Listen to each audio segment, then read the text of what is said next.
Good morning, student. Jai Swaminarayan. Myself, Hital Bhalada. I am teaching Gujarati subject in Sachana English Medium School, Nagrid, Pune. Standard 10. આજે આપણો જે પાછળનો વિભાગ છે પૂરક વાંચનનો વિભાગ એનો ચેપ્ટર વિશે આપણે થોડીક માહિતી મેળવીશું. જો કે તમારે બોર્ડની એક્ઝામમાં જે પૂરક વાંચન છે એમાંથી ક્વેશ્ચન આવતા નથી, છતાં પણ આપણને એક વિભાગ આપવામાં આવે છે તો એના વિશે આપણે થોડી ઘણી માહિતી મેળવી લઈએ. તો જે પૂરક વાંચનનો ભાગ છે ચેપ્ટર, એમાં આપણે પહેલું ચેપ્ટર છે એ આજે આપણે સમજીશું. તો ફર્સ્ટ ચેપ્ટર છે ભારતીય સંસ્કૃતિના જ્યોતિર્ધર. તો આપણે ભારતીય સંસ્કૃતિ છે એને બચાવવા માટે જેણે પ્રયત્ન કર્યા છે એવા જ્યોતિર્ધર, તો એવી ખૂબ નામના મેળવનાર આપણા જે વીરચંદ ગાંધી છે એમનો અહીં આપણને પાત્ર પરિચય આપેલો છે કે એમણે કેવા કેવા કાર્યો કર્યા છે, એ એમણે આપણા ભારત દેશ માટે થઈ અને શું કર્યું છે એ આપણને આ પાઠમાં આપેલું છે. તો આગળ આપણે જોઈએ.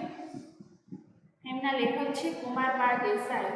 કુમારપાળ બાલાભાઈ દેસાઈનો જન્મ રાણપુરમાં થયો હતો. તેમણે ગુજરાત યુનિવર્સિટીમાં અધ્યાપન કાર્ય કર્યું હતું. ગુજરાતી વિશ્વકોશ સાથે તેઓ પ્રારંભથી જોડાયેલા છે.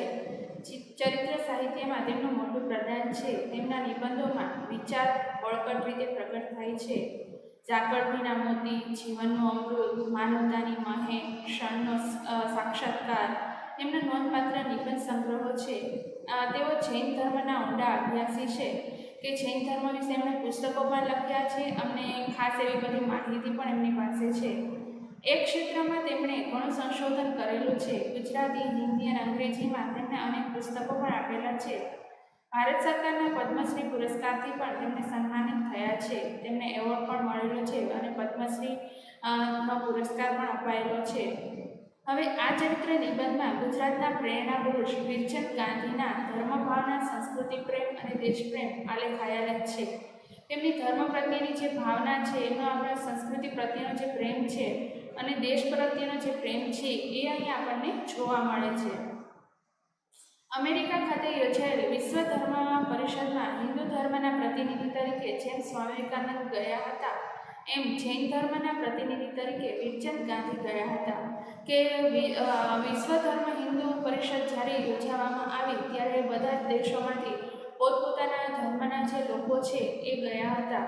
તો આ પ્રતિનિધિ આપણા હિન્દુ ધર્મના પ્રતિનિધિ તરીકે સ્વામી વિવેકાનંદ જેમ અમેરિકા ગયા હતા, એવી જ રીતે જૈન ધર્મના પ્રતિનિધિ તરીકે વીરચંદ ગાંધીને મોકલવામાં આવ્યા હતા. એ વાતથી ગુજરાતમાં એ ઓછા જાણીતા છે કે આ બહુ ઓછા લોકોને ખબર છે. તેમણે અમેરિકામાં તેમજ યુરોપના દેશોમાં ભારતીય સંસ્કૃતિ, તત્વજ્ઞાન, જીવન રીતિ વિશે અનેક વ્યાખ્યાનો પણ આપ્યા હતા. દેશભક્તિની તીવ્ર ભાવનાને કારણે સતત કાર્ય અને દરિયાઈ પ્રવાસને લીધે શરીર ખસાઈ ગયું ને યુવાન વયનું અવસાન થયું. કે દેશભક્તિ પ્રત્યે ખૂબ જ પ્રેમ, એટલે સતત દેશભક્તિના કાર્યોમાં જ પોતે છે રહેતા અને દરિયાઈ પ્રવાસને લીધે કે એક દેશથી બીજા દેશ જવાનું હોય તો પહેલાંના સમયમાં તો ખાસ કરી અને દરિયાઈ માર્ગનો જ ઉપયોગ થતો, એટલે બોટ દ્વારા જ વહાણ દ્વારા જવું પડતું. તો એના લીધે એનું શરીર છે એ ઘસાઈ ગયું અને એમનું નાની વયે જ કે ખૂબ જ પોતે પોતાના શરીરને એટલું બધું છે એ ઘસી નાખ્યું કે પોતે છે એને નાની વયે જ એનું અવસાન થયું. કારણ કે પોતાના શરીરનું ધ્યાન ન રાખતા ફક્ત દેશપ્રેમ માટે જ કાર્ય કર્યા, રાત દિવસ એક કરી નાખ્યા, એટલા માટે એમનું નાની વયે જ અવસાન થયું, ખૂબ નાની ઉંમરના અવસાન થયું. એમના ચરિત્રના અનેક અજાણ્યા પાસા આ નિબંધમાં અસરકારક રીતે નિરૂપાયા છે. કે એમના ચરિત્રના, એમના જીવનમાં જે બનેલી ઘટનાઓ છે એ આપણને ચેપ્ટરમાં આપેલી છે કે જે આપણે સાંભળી પણ નથી કે ક્યારેય, એવી વાતો છે અહીં આપણને આપેલી છે. તો જોઈએ આપણે.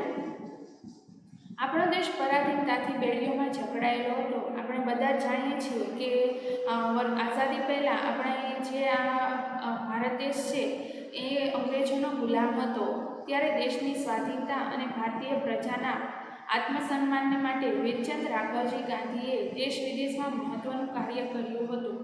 અમેરિકા અને ઇંગ્લેન્ડ જેવા દેશોમાં પોતાના 3 વિદેશ પ્રવાસમાં તેમણે ભારત અને ભારતીય ધર્મો વિશે 650થી પણ વધુ પ્રવચનો પશ્ચિમના લોકો વચ્ચે આપ્યા છે. પ્રવચનો એટલે જે સભામાં સંબોધવામાં આવે છે એ સમયે ભારત એટલે વાઘ, સાપ અને રાજાઓનો દેશ એવી ભ્રામક માન્યતા હતી તે તેમણે દૂર કરી. કે બધા લોકોને એવું હતું કે ભારત દેશ એટલે વાઘ, સાપ અને રાજાઓનો દેશ, કારણ કે વાઘની પ્રજાતિ અહીંયા ઘણી હતી, સાપ પણ ખૂબ વધારે પ્રમાણમાં જોવામાં આવતા અને ત્યારે રાજાઓ શાસન કરતા. એટલા માટે આવી બધી માન્યતાઓ હતી કે ભારત દેશ છે એ વાઘ, સાપ અને રાજાનો દેશ હતો. એવી લોકોની જે માન્યતા છે ખોટી, એને દૂર કરી હતી. ભારતીય ધર્મ, રૂઢિઓ અને ક્રિયાકાંડોનો ધર્મ છે એવો ખોટો પ્રચાર કરવામાં આવતો હતો. ત્યારે વીરચંદ ગાંધીએ ભારત અને એની સંસ્કૃતિની ભવ્યતાનો પશ્ચિમને ખ્યાલ આપ્યો કે જે ભારતમાં નથી રહેતા લોકો છે, જે પરદેશમાં જે લોકો રહે છે, એવો ભારત વિશે એવું માનતા હતા કે ત્યાં વધારેમાં ભારતમાં જે ધર્મ પાળવામાં આવે છે ત્યાં ક્રિયાકાંડો વધારે કરવામાં આવે છે. ક્રિયાકાંડ એટલે મૃત્યુ પછી જે ક્રિયાઓ કરવામાં આવે છે તો એ વધારે કરવામાં આવે છે. તો આવો જે ખોટો પ્રચાર થતો હતો એને પણ વીરચંદ ગાંધીએ રોક્યો અને જે પશ્ચિમના જે દેશો છે, જે પરદેશો છે, એ લોકોને ભારતીય સંસ્કૃતિ શું છે એના વિશેની આખો સમજ આપી અને સમજાવ્યા. ભારતના પ્રાચીન ગ્રંથો અને તેમની વૈચારિક સમૃદ્ધિની હાંસી ઉડાવવામાં આવતી હતી ત્યારે તેમણે ભારતીય શાસ્ત્ર ગ્રંથોમાં રહેલી વૈચારિક અને આધ્યાત્મિક સમૃદ્ધિની વિદેશમાં સમજ આપી કે લોકો છે પ્રાચીન ગ્રંથો અને આ જે વૈચારિક સમૃદ્ધિ છે એને જે પહેલાંના સમયના લોકો છે એ અંધવિશ્વાસ સાથે જોડી દેવામાં આવતી હતી. તો એ જે બાબતો છે એ વિદેશના લોકોને ખબર પડતી અને એ લોકો છે ભારતની મજાક ઉડાડતા. તો એ જે છે એને જે પુસ્તકમાં લખેલું જે સાચું જ્ઞાન છે એ લોકો સમક્ષ રાખ્યું અને બધા લોકોને સમજાવ્યા. વેદોની મહત્તા, ભારતનું મનોવિજ્ઞાન, ભારતીય તત્વજ્ઞાનના ઊંડાણ વિશે પ્રવચનો આપ્યા અને આ પુસ્તકમાં સાચી માહિતી શું છે એ લોકોને સમજાવી અને એના વિશેના એને પ્રવચનો આપ્યા, સાચી સમજ ફેલાવી કે લોકોની જે ભારત પ્રત્યેની ગેરમાન્યતા હતી એને દૂર કરી. આવા ભારતીય સંસ્કૃતિના જ્યોતિર્ધર શ્રી વીરચંદ રાઘવજી ગાંધીનો જન્મ સૌરાષ્ટ્રની દક્ષિણે ભાવનગર શહેરથી 100 કિલોમીટર દૂર આવેલા મહુવા ગામમાં તારીખ 25/8/1868ના રોજ થયો હતો. એમના પિતાજી રાઘવભાઈ મહુવામાં સોની કામ કરી ધર્મમય જીવન ગાળતા હતા. એમના પિતાજી છે વ્યવસાય સોની હતા અને સોની કામ કરતા હતા. વીરચંદ રાઘવજી ગાંધી વધુ અભ્યાસ માટે ભાવનગર આવ્યા. ત્યાં છાત્રાલયની સગવડ નહીં હોવાથી મહુવાનો ધંધો સમેટીને કેળવણી પ્રિય પિતાજી રાઘવજીભાઈ અને માતા માનભાઈ ભાવનગર આવ્યા. વીરચંદ ગાંધી છે એને વધારે અભ્યાસ માટે ભાવનગર જવાની જરૂર પડી. તો ભાવનગર છે ત્યાં છાત્રાલયની કોઈ સગવડ ના હોવાથી એના પિતાજી છે પોતાનો ધંધો કારોબાર મૂકી અને પોતે છે એ વીરચંદ ગાંધીના અભ્યાસ માટે થઈ અને પોતે અને એની પત્ની માનભાઈ છે એ બંને ભાવનગર રહેવા માટે આવી ગયા. મેટ્રિકની પરીક્ષામાં વીરચંદ ગાંધી ગોહિલવાડ રાજ્યમાં પ્રથમ ક્રમે આવ્યા. ભાવનગર સાઈડનો જે વિસ્તાર છે એને ગોહિલવાડ કહેવામાં આવે છે, એટલા માટે અહીં ગોહિલવાડ શબ્દ ભાવનગર માટે વપરાયો છે. અને કીધું છે મેટ્રિક એટલે 10thની એક્ઝામ જે છે એમાં વીરચંદ ગાંધી છે એ પ્રથમ ક્રમે આવે છે. પછી મુંબઈની એલ્ફિન્સ્ટન કોલેજમાંથી 20 વર્ષની ઉંમરે BAની પદવી મેળવે છે. મુંબઈમાં તેઓ જૈન એસોસિએશન ઓફ ઇન્ડિયાના મંત્રી બને છે. એનો જે અભ્યાસકાળ છે અને પછી એને કયા કયા કાર્યો કર્યા છે એ અહીં આપણને આપેલું છે. પોતાની કાર્યકુશળતા, વ્યાપક દ્રષ્ટિકોણ અને પ્રગતિશીલ વિચારધારાથી સંસ્થાને તેમણે નવો ઘાટ આપ્યો છે અને પોતે છે આ જે સંસ્થા છે એમાં પોતે કામ કરી અને સંસ્થાને પણ ખૂબ પ્રગતિમાં લઈ ગયા છે. ઈસવીસન 1893ના સપ્ટેમ્બર મહિનામાં અમેરિકા 17 દિવસ માટે યોજાયેલી વિશ્વ ધર્મ પરિષદ હિન્દુ ધર્મના પ્રતિનિધિ તરીકે સ્વામી વિવેકાનંદ ગયા હતા. તો જૈન ધર્મના પ્રતિનિધિ તરીકે વીરચંદ ગાંધી ગયા હતા. ધર્મ પરિષદમાં આ 29 વર્ષના યુવાને પોતાની વિદ્વતા અને વાણી પ્રવાહથી સૌને સ્તબ્ધ કરી દીધા હતા કે પોતે પોતાના વિચારો લોકોને આપી અને પોતાની વાણી એટલે પોતાની બોલવાની જે આગવી છટા છે એનાથી લોકોને મંત્રમુગ્ધ કરી દીધા હતા, સૌને આકર્ષિત કરી દીધા હતા. એમણે માથે સોનેરી કિનારીવાળી કાઠિયાવાડી પાઘડી, લાંબો ઝભ્ભો, ખભે ધોળી શાલ અને પગમાં દેશી આંકડિયાવાળા પગરખાં પહેર્યા હતા. એમનું વર્ણન અહીં આપેલું છે કે કેવી રીતે અમેરિકા ગયા હતા. ઊંચું ભરાવદાર શરીર, તેજસ્વી આંખો, હસતો ચહેરો અને શાંત પ્રકૃતિ વિશ્વધર્મ પરિષદની પહેલી હરોળમાં બેઠેલા વીરચંદ ગાંધી જુદા તરી આવતા હતા. એમનો જે દરરોજનો પહેરવેશ હતો એના કરતાં કંઈક અલગ છે. કાઠિયાવાડી જે આપણો ભારતનો ગુજરાતનો જે પહેરવેશ છે એ પહેરીને ગયા હતા અને સૌથી પહેલી લાઈનમાં બેઠેલા વીરચંદ ગાંધી છે એ બધાથી અલગ જ દેખાતા હતા. એમના ભારતીય પોશાક તરફ સૌનું ધ્યાન હતું કે એમનો જે આ પહેરવેશ પહેર્યો હતો એમના તરફ જ સૌ કોઈ જોઈ રહ્યા હતા. અને ખાસ કરી એમણે જે પ્રવચનો આપ્યા અને લોકોને જે સમજ આપી એનાથી લોકો વધારે એનાથી આકર્ષિત થયા. વિશ્વ ધર્મ પરિષદમાં એમણે જૈન દર્શન અને ભારતીય સંસ્કૃતિ વિશે પોતાના વિચારો પ્રભાવક રીતે પ્રગટ કર્યા. ખાસ તો ભારતીય ધર્મો, એમના રીત રિવાજો તથા તેમના તહેવારો પાછળ રહેલી તાર્કિકતા અને વૈજ્ઞાનિકતાનો ખ્યાલ આપ્યો કે લોકો છે આજે આપણે જાણીએ છીએ કે આપણે દિવાળી, હોળી, રક્ષાબંધન, મકર સંક્રાંતિ આવા બધા આપણા તહેવારો જે ઉજવીએ છીએ, પણ એ ઉજવવાની સાથે સાથે એ આપણા સંસ્કૃતિની સાથે સાથે એની પાછળનું એક વૈજ્ઞાનિક કારણ પણ છે જે આપણે ક્યાંક ને ક્યાંક હવે જાણતા થયા છીએ કે હવે આપણને બધાને ખ્યાલ છે. તો ત્યારના સમયમાં જે વીરચંદ ગાંધી અમેરિકા ગયા ત્યારે એણે પોતાના પ્રવચનોમાં કીધેલું કે અમારા જે ભારતના જે તહેવારો છે એની પાછળ વૈજ્ઞાનિક કારણ પણ રહેલા છે. તો એ વૈજ્ઞાનિક જે કારણ છે એ પણ એણે લોકોને સમજાવ્યા. એમના પ્રવચનોમાં સૌને ભારતીય જીવનશૈલી પ્રત્યેનો આદર અને પરાધીન ભારતની કપરા સંજોગોમાં પણ ગરિમા જાળવવાની રાષ્ટ્રભક્તિનો ધબકાર જોવા મળ્યો. અને બધા જ લોકો છે એ ભારતીય સંસ્કૃતિને જાણવા માંડ્યા અને જાણવાની લોકોને વધારે ને વધારે ઉત્સુકતા જાગી. તેમણે કહ્યું કે તમારે ત્યાં અબ્રાહમ લિંકન થયા છે તો અમારા દેશમાં મહાન વિક્રમાદિત્ય અને સમ્રાટ અશોક પણ થયા છે. કે એમણે ત્યાંના લોકોને, અમેરિકાના લોકોને કીધું કે તમારે અહીંયા મહાન એવા અબ્રાહમ લિંકન એવા થઈ ગયા છે તો અમારો દેશ પણ કંઈ નાનો સૂનો નથી. અમારા દેશમાં પણ વિક્રમાદિત્ય, સમ્રાટ અશોક જેવા રાજાઓ થઈ ગયા છીએ. તેમણે કવિકાલ સર્વજ્ઞ હેમચંદ્રાચાર્ય અને શ્રીમદ રાજચંદ્ર જેવી પ્રતિભાઓનો પશ્ચિમને પરિચય આપ્યો કે મહાન જે કવિ છે હેમચંદ્રાચાર્ય અને શ્રીમદ રાજચંદ્ર, આવા જે મહાન રાજાઓ, કવિઓ અને ઋષિમુનિઓ છે એનો પરિચય આપ્યો અને લોકોને સમજાવ્યા. વીરચંદ ગાંધીએ ભારતની યોગ પ્રણાલી, આહાર વિજ્ઞાન, શ્વાસ વિજ્ઞાન જેવા વિષયો પર રસપ્રદ પ્રવચનો આપ્યા. અને આપણા જે શાસ્ત્રોમાં લખાયેલા જે યોગ પ્રણાલી છે, યોગ વિશેના જે પુસ્તકો છે કે આપણો આહાર છે, આહાર વિજ્ઞાન છે કે આપણે કયો ખોરાક ખાઈએ છીએ તો એનાથી કયા ફાયદાઓ થાય છે, એની પણ એક વૈજ્ઞાનિક જે વસ્તુ છે એ પણ લોકોને સમજાવી. વિશેષ તો ભારતનો અમેરિકાનો સંદેશ જેવા વિષયો પરના વ્યાખ્યાનો તેમણે સિદ્ધ કર્યું કે અમેરિકા ભારત પાસેથી કેટલી બધી વૈચારિક અને આધ્યાત્મિક સામગ્રી મેળવી શકે તેમ છે. કે અમેરિકા ભારત પાસેથી ઘણી બધી એવી વસ્તુઓ, આપણા ભારત દેશમાં કેટલી એવી વસ્તુઓ રહેલી છે કે જે અમેરિકા જો ગ્રહણ કરે તો એ પણ પોતાના વિચાર અને આધ્યાત્મિક સામગ્રી છે એમને વધારેમાં વધારે મળી શકે તેમ છે. અમેરિકાના નૂતન સમાજને તેમનામાં ભારતીય દર્શન અને સંસ્કૃતિનો દઢ અવાજ મળ્યો અને અમેરિકા છે આ નૂતન સમાજના ને કે નવો જે સમાજ, નવો યુગ હતો એને ભારતીય સંસ્કૃતિ છે એના દર્શન સાક્ષાત વીરચંદમાં જોવા મળ્યા.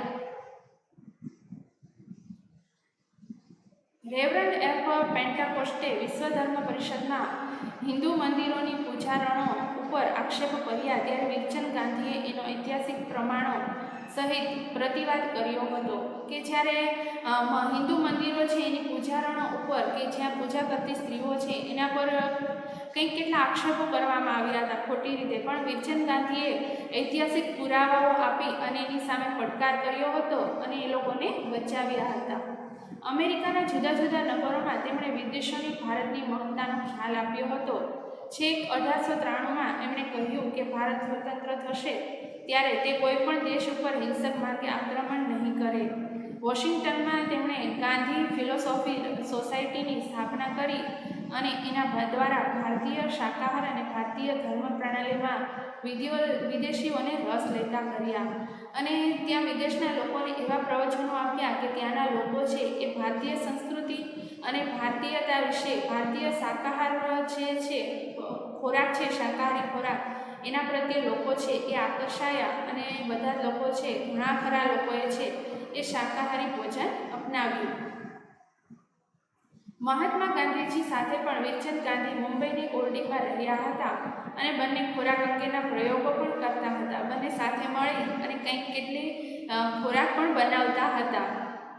વીરચંદ ગાંધીએ પાલિતાણા તીર્થ પર આવતા યાત્રાળુઓનો મુંડકા વેરો દૂર કરવાનું કાર્ય પણ કર્યું હતું કે પાલિતાણા તીર્થ જૈનો, આપણે જાણીએ છીએ કે જૈનોનું જે આસ્થાનું પ્રતીક છે એ પાલિતાણા તીર્થ, તો ત્યાં મુંડકા વેરો એટલે એક વ્યક્તિ દીઠ જે પૈસા લેવામાં આવે ને મુંડકા વેરો કહેવામાં આવે કે ત્યાં પાલિતાણા તીર્થ માટે જવું હોય, મંદિરમાં જવું હોય તો એક વ્યક્તિ દીઠ અમુક પૈસા છે, ટેક્સ ઉઘરાવવામાં આવે છે, તો એ મુંડકા વેરો કહેવામાં આવતો.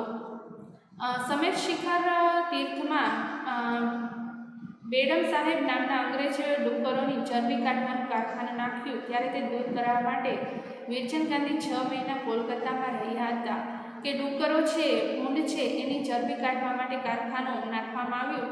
તો એને દૂર કરવા માટે પણ પોતે 6 મહિના છે કોલકાતામાં રહ્યા હતા અને 14 ભાષાઓના જાણકાર વીરચંદ ગાંધીએ સમેત શિખર તીર્થ અંગે જૂના દસ્તાવેજોનો પણ અભ્યાસ કર્યો અને બંગાળી ભાષા પણ શીખ્યા હતા. વીરચંદ ગાંધી છે એ પોતે 14 ભાષાઓ જાણતા હતા, 14 ભાષાનો એણે અભ્યાસ કર્યો હતો અને બંગાળી ભાષા પણ એ શીખ્યા હતા.